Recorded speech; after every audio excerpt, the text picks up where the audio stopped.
An Arizona lawmaker is calling for changes when it comes to benefits for first responders injured in the line of duty.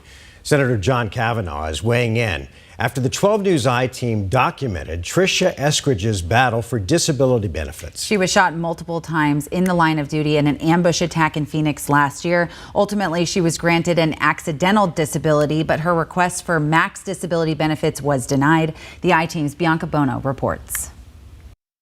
Hands on your head, walk backwards, keep walking backwards.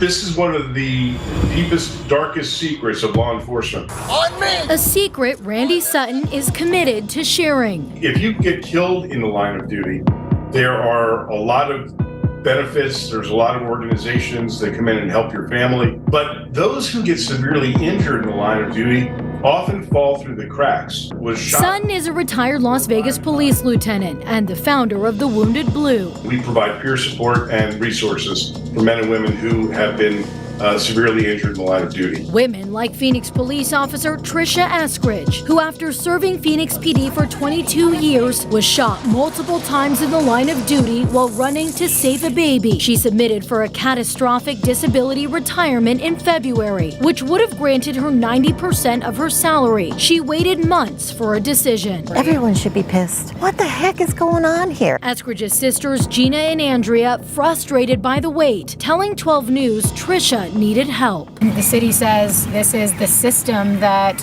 injured officers have to navigate. How would you respond to that? Fix it. Right.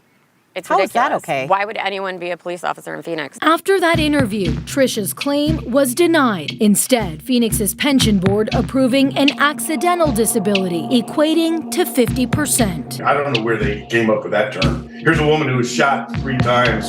It wasn't accidental.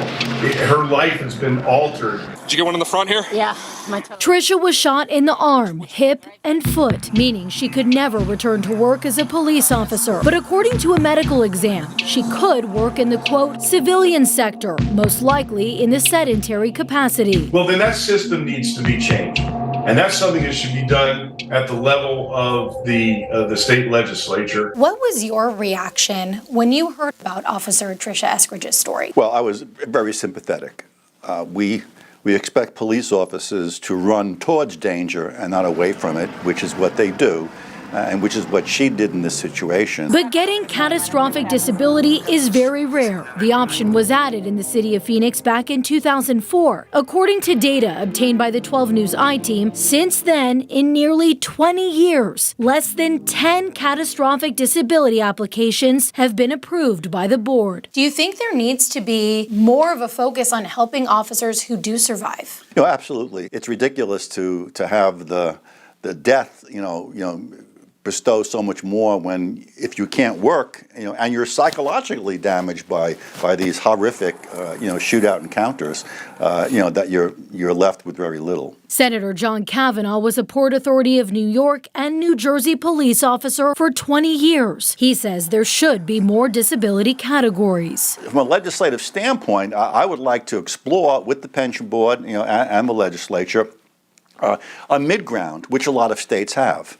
Rather than say it's all or half, maybe we need to have the doctor and the board determine the percent of disability. So I think the problem is there was not enough choice available to the board. Kavanaugh said he already has plans to meet with the state pension board and law enforcement community to come up with a plan, hoping to help first responders like Tricia Eskridge ease the burden of life after injury. We have to clearly communicate to police officers that if they are killed or seriously injured in the line of duty, that they'll be taken care of. Because when there's gunshots or people with knives and machetes, we expect them and we want them to protect us by running to the scene and not hesitating because they're afraid that they will leave their family in the financial lurch. Bianca Bono, 12 News. Bianca, thanks.